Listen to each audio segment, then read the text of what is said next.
안녕하세요, 어르신. 오늘 하루도 평안하셨는지요? 아유, 항상 저희에게 지혜와 따뜻함을 나눠주셔서 정말 감사합니다. 네, 안녕하세요. 오늘은 어르신께서 보내주신 귀한 자료들 있잖아요. 그 신문기사 스크랩하신 거랑 전문가 인터뷰 내용 적어두신 거, 또 직접 메모하신 것들까지 저희가 아주 꼼꼼히 살펴봤습니다. 네, 자료들을 보니까 어르신께서 피부 건강에 정말 관심이 많으시더라고요. 맞아요. 그래서 이 자료들을 바탕으로요, 어르신의 가장 큰 피부 고민이시죠. 건조함, 그리고 얼굴에 거뭇거뭇 생기는 반점들, 또 탄력이 떨어지는 문제, 여기에 대해서 가장 중요하고, 정말 쓸모있는 정보만 쑥쑥 뽑아서 함께 이야기 나눠보려고 합니다. 네, 좋습니다. 그 정보들 속에서 이제 핵심 내용을 좀 알기 쉽게 정리해드리고요. 또 어떤 정보들은 서로 좀 다른 이야기도 하더라고요. 그런 것들도 비교해보면서 오늘 어르신께 딱 맞는 그런 피부 건강 관리법 같이 찾아가는 시간이 되었으면 좋겠습니다. 네. 저희 이야기가 어르신들의 그 빛나는 일상에 조금이나마 보탬이 되기를 바랍니다. 궁금하셨던 점들 오늘 좀 시원하게 해결되시면 좋겠네요. 네, 그러시길 바랍니다. 어르신께서 보내주신 메모에 그런 말씀이 있었어요. 젊었을 땐 피부 좋다는 소리 참 많이 들었는데 하시면서 아쉬워하셨는데 아마 많은 어르신들이 공감하실 거예요. 아, 그럼요. 많이들 그러시죠? 피부가 예전보다 이렇게 건조해지고 또 얇아지고 뭐랄까 힘이 없어지는 것 같다 이렇게 느끼시는 이유가 뭘까요? 보내주신 자료들에서는 어떻게 설명하고 있던가요? 네, 여러 자료에서 다 똑같이 이야기하는 게 바로 그 자연스러운 노화 현상 때문이라는 겁니다. 우리 피부 속을 보면요. 건물의 기둥처럼 피부를 아주 탱탱하게 받쳐주는 게 있어요. 그게 콜라겐이죠? 네, 맞습니다. 바로 콜라겐이고요. 또 피부를 촉촉하게 이렇게 감싸주는 뭐랄까 이불 같은 역할, 그걸 하는 세라마이드라는 보습 성분도 있고요. 피부의 자연 기름인 피지도 아주 중요하죠. 네네. 그런데 이제 어르신께서 보내주신 전문가 인터뷰 자료를 보니까 이게 좀 안타깝지만 40대 이후부터 이런 중요한 성분들이 눈에 띄게 확 줄어든다고 하더라고요. 40대부터요? 생각보다 이르네요. 네, 특히 어떤 피부과 전문의 칼럼에서는요. 콜라겐이 줄어드는 게 주름이랑 탄력 저하의 직접적인 원인이다. 그리고 세라마이드가 줄면 피부가 건조해지고 보호막이 약해진다. 이렇게 아주 명확하게 설명하고 있었습니다. 아하, 네, 이게 바로 피부가 변하는 핵심 원인이라고 할 수 있겠습니다. 그렇군요.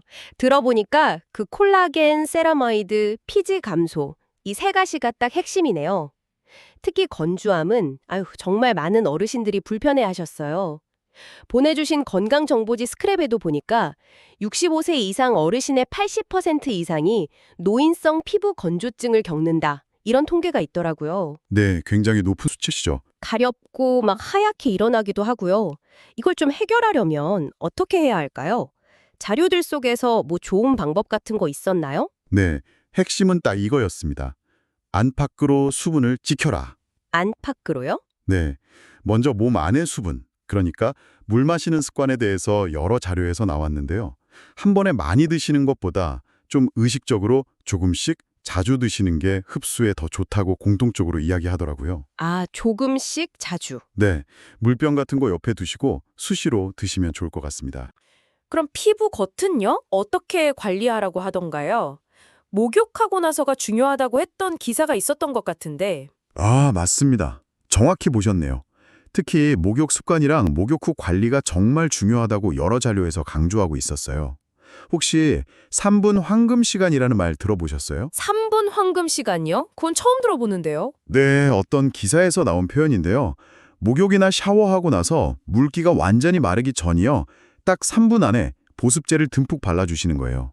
이게 피부 속 수분을 꽉 가두는데 아주 효과적이랍니다. 와, 3분. 딱 기억해야겠네요. 네. 그리고 목욕물 온도도 너무 뜨겁지 않게 그냥 약간 따뜻하다 이 정도로 맞추시는 게 좋고요.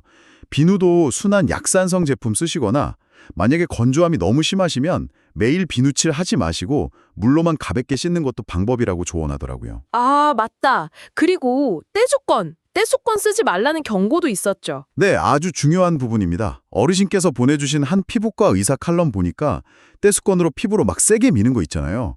그게 피부 보호막을 스스로 벗겨내는 행위다. 이렇게까지 강하게 표현했더라고요. 아이고, 무서운데요? 네, 피부가 더 건조해지고 민감해지는 지름길이니까 꼭 피하셔야 합니다. 아, 그리고 실내가 건조할 때는 가습기 쓰시거나 뭐 젖은 수건 널어두는 간단한 방법도 습도 유지에 도움이 된다고 생활정보지에 나와 있었습니다. 그렇군요. 아, 그리고 보습에 도움이 되는 성분들도 여러 개 나왔잖아요. 뭐 히알루론산, 세라마이드, 콜라겐. 너무 많아서 좀 헷갈리던데요. 그렇죠. 자료들 보면 그 세 가지가 자주 나오는데요. 특히 세라마이드는 아까 말씀드린 그 피부 보호막 있잖아요. 네. 피부 장벽. 그걸 튼튼하게 하는 핵심 성분이라서 건조하고 약해진 피부에 특히 도움이 된다. 이런 설명이 많았습니다. 세라마이드? 네. 네.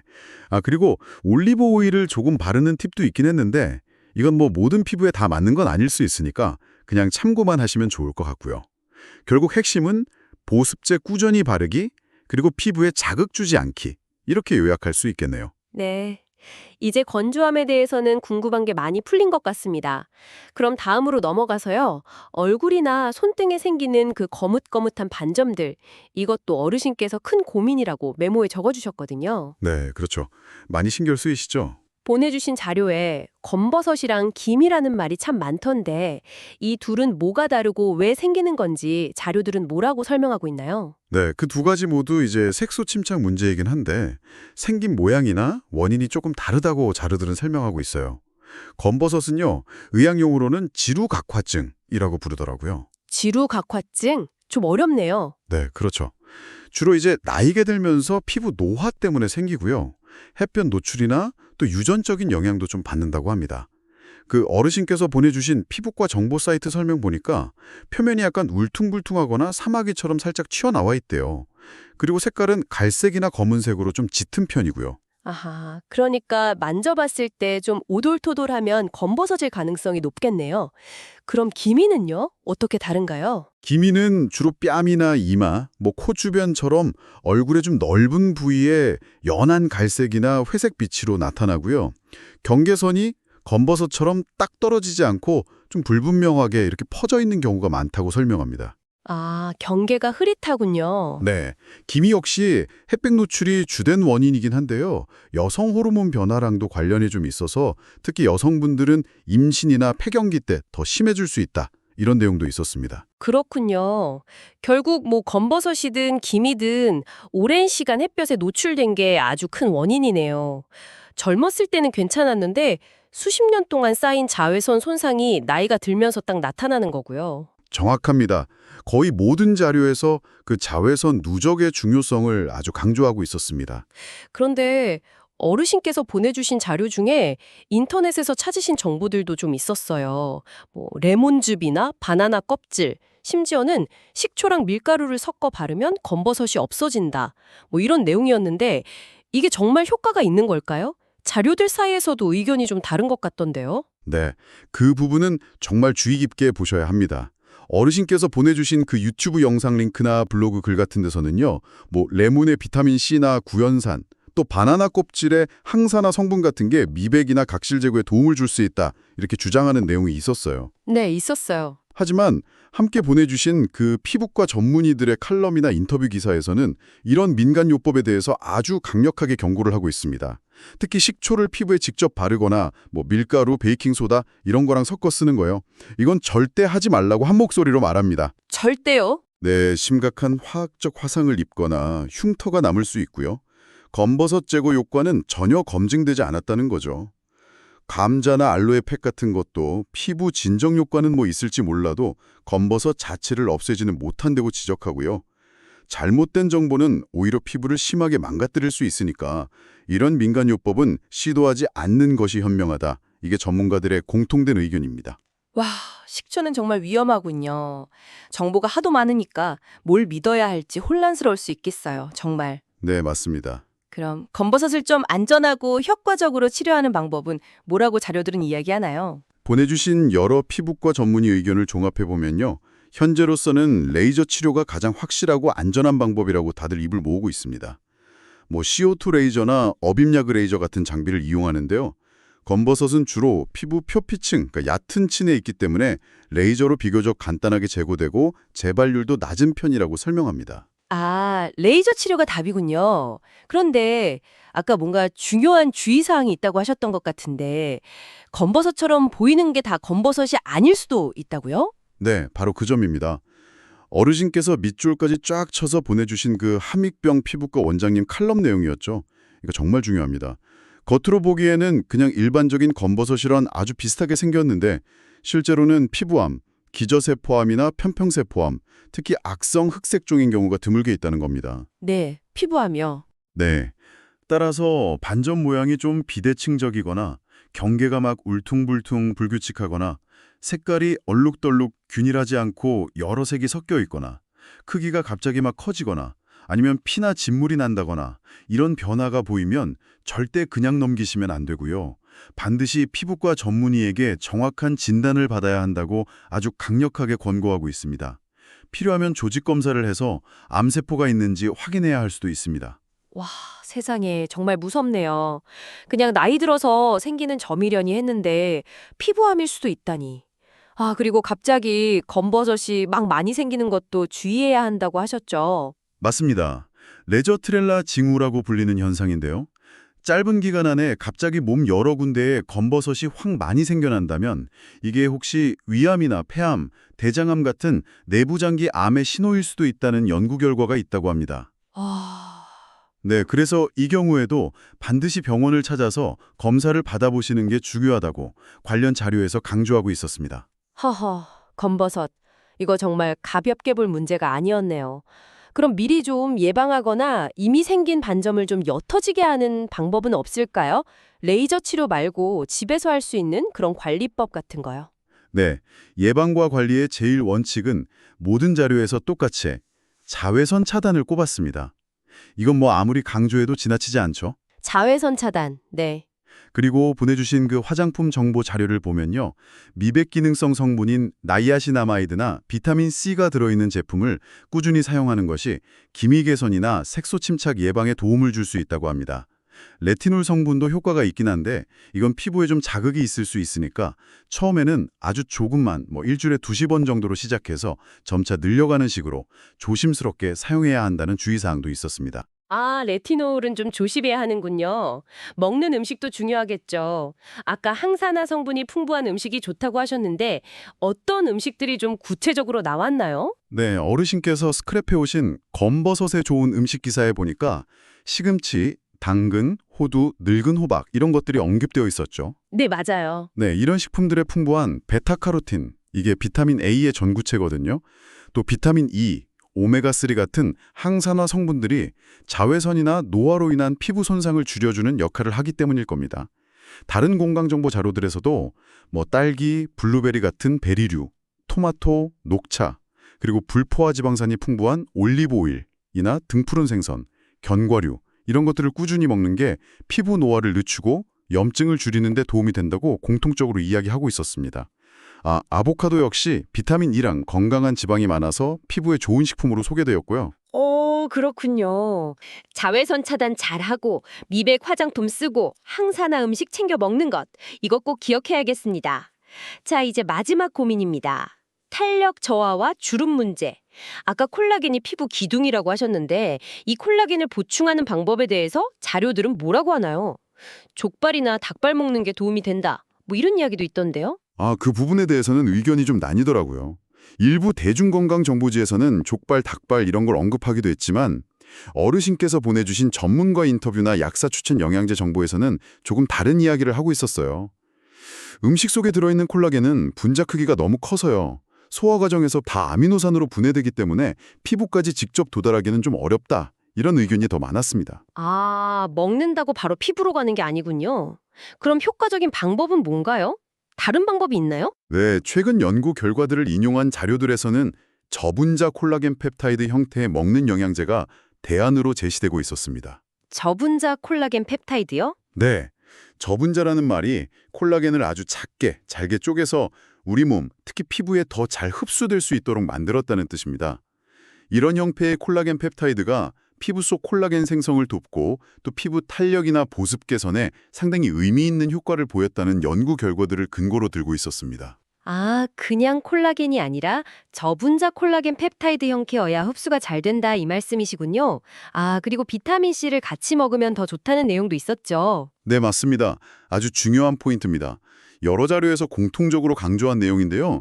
우리 몸이 콜라겐을 만들어내는 과정에서 비타민C가 꼭 필요하다고 합니다. 필수적인 역할을 한대요. 아하. 그래서 저분자 콜라겐 펩타이드 제품을 고르실 때 비타민C가 같이 들어있는 걸 고르시거나 아니면 따로 비타민C 영양제를 챙겨 드시면 콜라겐 보충 효과를 더욱 높일 수 있다고 조언하고 있습니다. 콜라겐과 비타민C. 이거 정말 짝꿍처럼 기억해야겠네요. 반대로 피부 탄력에 안 좋은 영향을 주는 음식에 대한 경고도 있었던 것 같은데요. 맞습니다.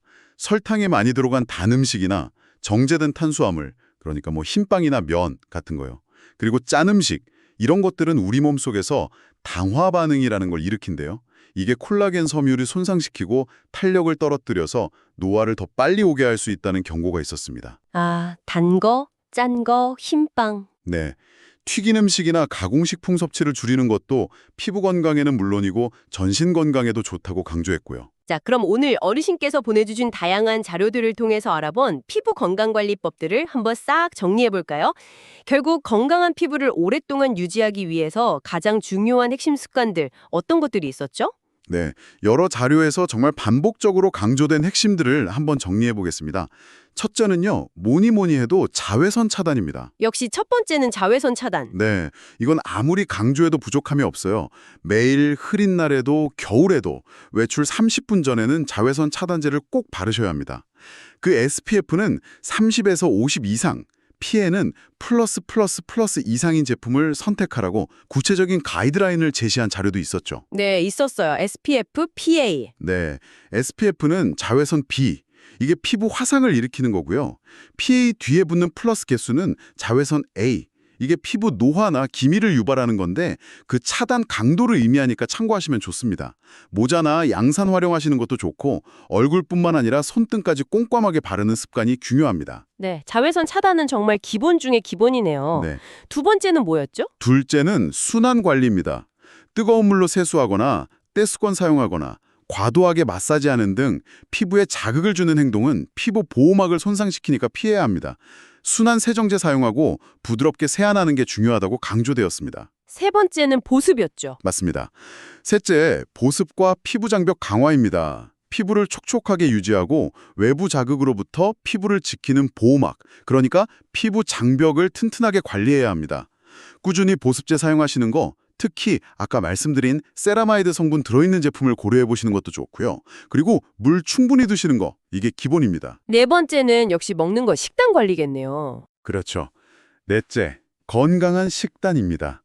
아까 이야기 나눴던 것처럼 항산화, 항염증 효과가 풍부한 채소, 과일, 등푸른 생선, 견과류, 올리브 오일 이런 것들을 충분히 드시는 게 좋습니다.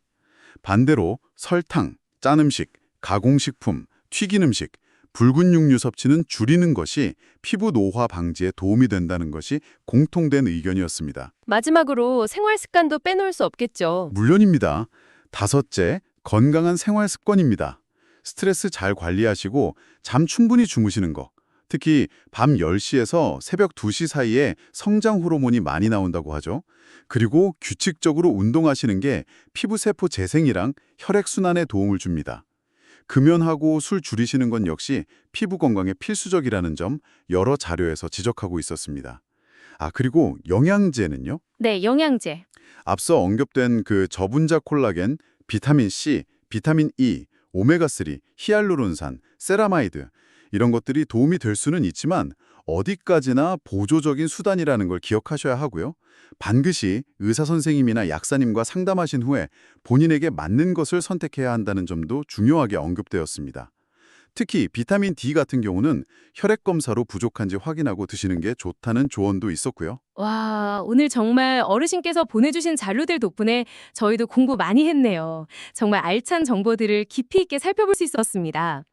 요약하자면 매일 자외선으로부터 피부를 철저히 보호하고 순하고 촉촉하게 관리해주고 몸에 좋은 음식으로 속을 채우고 건강한 생활 습관을 유지하는 것.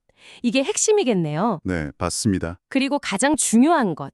혹시라도 걱정되는 반점이 있다면 절대 혼자 고민하지 마시고 주저 말고 피부과 전문의를 찾아가서 정확한 진단을 받는 것.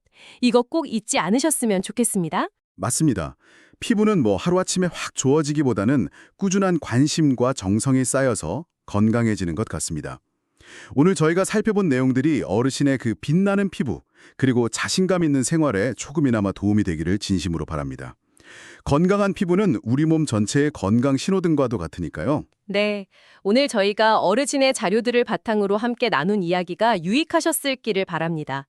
혹시 앞으로도 이렇게 특정 주제에 대한 자료들을 좀 깊이 파고드는 정보 이런 게 계속 듣고 싶으시다면요. 뭐 주변 분들께 추천해 주시거나 저희 채널을 구독해 주시면 저희가 더 좋은 내용을 준비하는 데 정말 큰 힘이 될 것 같습니다. 네, 큰 힘이 됩니다. 어르신, 부디들 건강하시고요. 매일매일 웃음 가득한 날들 보내시기를 진심으로 기원합니다. 저희는 다음에 또 어르신께 꼭 필요한 유익한 정보 보따리 들고 찾아뵙겠습니다. 감사합니다. 네, 감사합니다. 건강하세요.